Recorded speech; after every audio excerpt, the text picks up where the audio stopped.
তারেক রহমান জামায়াতে ইসলামীর বেশ কঠোর সমালোচনা করেছেন। তার কঠোর সমালোচনা মানে আসলে এই না যে তিনি খুবই কঠোর ভাষায় উচ্চস্বরে রাগান্বিতভাবে সমালোচনা করেছেন শব্দের দিক থেকে।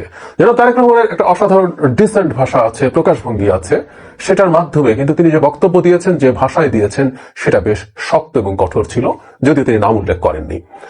ছোট ছোটা আমাদের নিশ্চয় খেয়াল আছে, সেটা হলো জামাতের বেহেশতের টিকিট বেচা নিয়ে, সেটা নিয়ে তিনি তার বক্তব্য জানিয়েছেন। এটা নিয়ে আপাতত কথা বলছি না, কিন্তু কথা বলতে চাই জামায়াতে ইসলামীকে পরীক্ষা করে দেখা নিয়ে এই আলাপটা চলছে। এবং এটা জামাত তো বটেই, জামাতের বাইরে কিছু কিছু মানুষজনকে বলতে শোনা যায়, তারা অনেক লোকজনকে নিয়োগ করেছেন। অনলাইনে কমেন্ট দেখি যে ওকে তাকে তো দেখলেন, আমি সরাসরি বলি জনাব তারেক রহমান কারোই নাম উল্লেখ করেননি, তিনি অমুক তমুক এভাবে বলেছেন।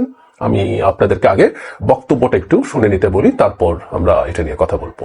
প্রিয় ভাই বোনেরা, কিছু কিছু মানুষ বা কোন কোন গোষ্ঠী ইদানিং বলতে শুনেছি, বা বিভিন্ন জায়গায় কেউ কেউ সোশ্যাল মিডিয়ায় বলে যে অমুককে দেখলাম, তমুককে দেখলাম, তমুককে দেখলাম, এবার অমুককে দেখুন। যাদের কথা বলে অমুককে দেখুন, প্রিয় সহকর্মীবৃন্দ, তাদেরকে তো দেশের মানুষ 1971 সালেই দেখেছে।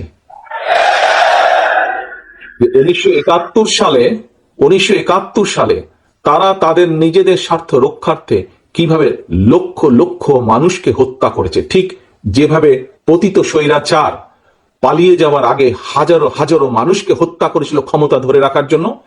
এই যাদেরকে কেউ কেউ বলে যে একবার দেখুন না এদেরকে, তাদেরকে দেশের মানুষ 71 সালেই দেখেছে নিজেদের রাজনৈতিক স্বার্থ রক্ষার্থে লক্ষ লক্ষ মানুষকে শুধু হত্যাই করেনি, তাদের সহকর্মীরা কিভাবে মা বোনদের ইজ্জত পর্যন্ত লুট করেছিল।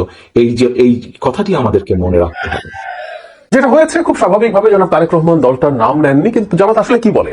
আপনারা বিএনপিকে দেখেছেন, আওয়ামী লীগকে দেখেছেন, জাতীয় পার্টিকে দেখেছেন, এবার আমাদেরকে একটু দেখুন আমরা কি করি।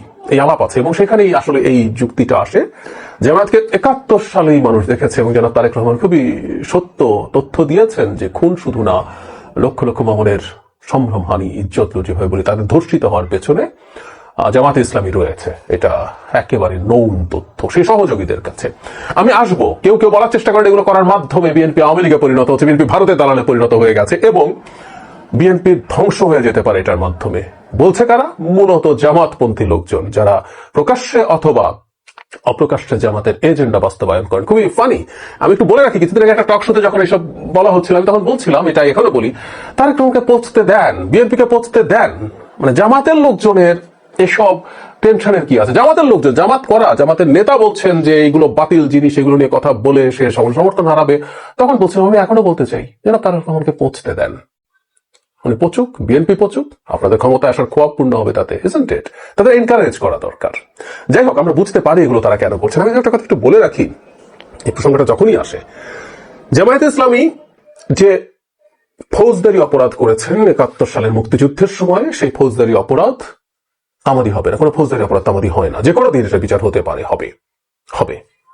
কিন্তু প্রশ্নটা হচ্ছে এই যে এই দলটা যেটা অন্তত অ্যাগ্রি করে এটাও ক্রাইমের পর্যায়ে, সেটা হচ্ছে তারা রাজনৈতিকভাবে পাকিস্তানের এক থাকা সমর্থন করেছেন। আমি বহুবার বলেছি, আমি আজকে প্রসঙ্গ আসলে আবারও একটু বলতে চাই। 25শে মার্চের ক্র্যাকডাউন পর্যন্ত, এর আগ পর্যন্ত রাজনৈতিকভাবে পাকিস্তান একত্রে থাকুক, এটা চাওয়া যেতে পারে। 25শে মার্চের ক্র্যাকডাউনে একটা গণহত্যা হয়েছে, গণহত্যা যে সংজ্ঞা আমি প্রমাণ করতে পারি আছে।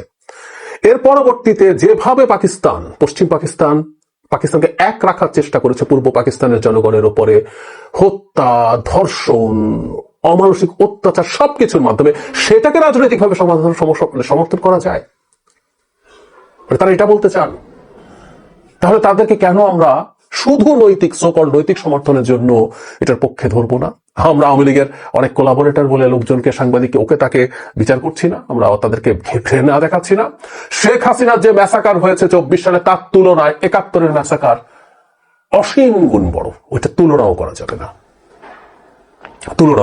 না। হ্যাঁ, আমাদের শহীদের সংখ্যা নিয়ে ডিবেট কেউ করতেই পারেন, সংখ্যা সেটা এখন কম হতে পারে, আমি ওই ডিবেটে ঢুকছিও না। টোটাল যা হয়েছে, মজার ব্যাপার হলো এরপরও কি ওরা এই দেশ মেনে নিয়েছিল? এখনো মেনে নেয়।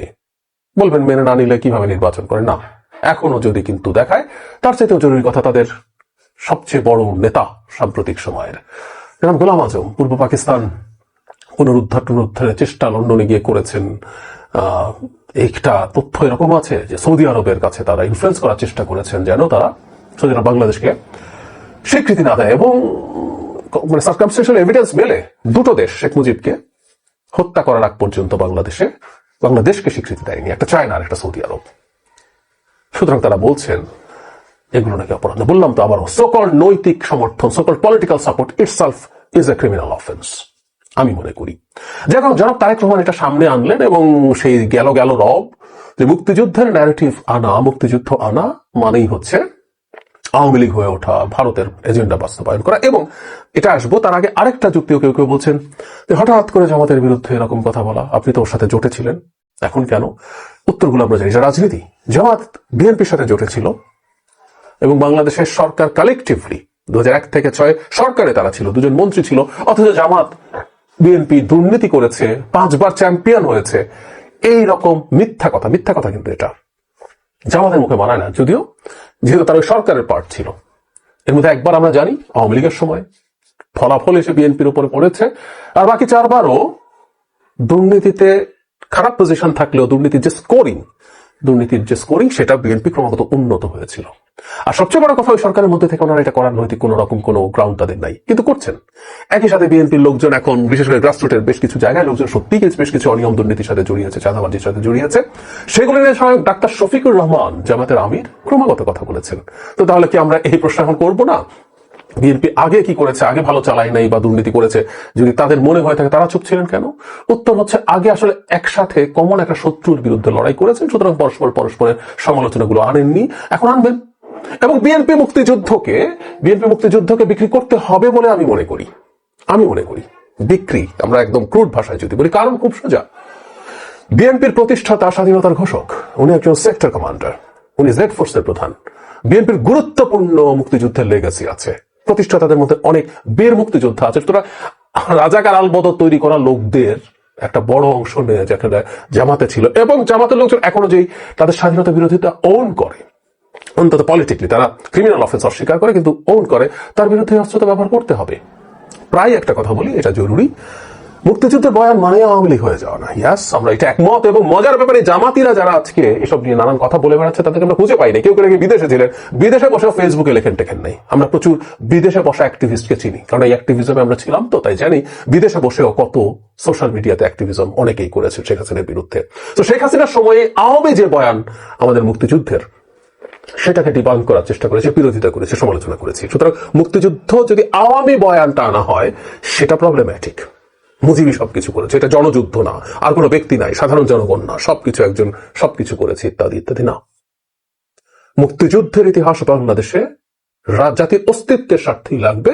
তবে আমরা একটা আওয়ামীকরণ করা একটা ইতিহাস চাই, যেখানে মোটা দাগে আমরা অবজেক্টিভ ইতিহাসের কাছাকাছি যেতে পারবো। একদম অবজেক্টিভ হিস্ট্রি পাওয়া যায় না, যতটা সম্ভব কাছে যাওয়া যায়, আমরা সেই জায়গায় যাবো। সো জনাব তারেক রহমান এটা বলে খুবই চমৎকার কাজ করেছেন আমি মনে করি। এবং এই একটা জায়গায় তারা ভয় পায় আমি মনে করি, কারণ ভয় না পেলে কেন তাদেরকে মুক্তিযুদ্ধের পরে তাদের বিভিন্ন সময় ক্ষমা চাওয়ার কথা বলেন, যদি কিন্তু দিয়ে হলেও বলেন 47 থেকে এখন পর্যন্ত যত ভুল করেছে তাতে কেউ কষ্ট পেলে মাফ চাই, ডাইলিউট করা হয়, কিন্তু মাফ চাওয়ার মতো ভান অন্তত করতে হয়।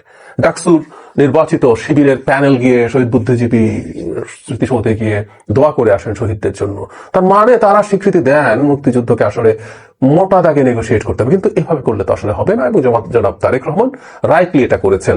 আর যেটা হয়, এটা যে কাজ করছে তার প্রমাণ আমি শুরুর দিকে বলছিলাম, এই জামাতি অ্যাক্টিভিস্ট বা জামাতের হয়ে বা জামাতের নেতারাও আমার সাথে টকশোতে বসে বলছেন যে এটা আর মানুষ খায় না, 24 দিয়ে 71 রিপ্লেস, 24-এর পর মানুষের চিন্তা অভিমুখ পাল্টে গেছে, এগুলো করার মাধ্যমে কোনো লাভ নেই, বরং ক্ষতি হবে বিএনপির।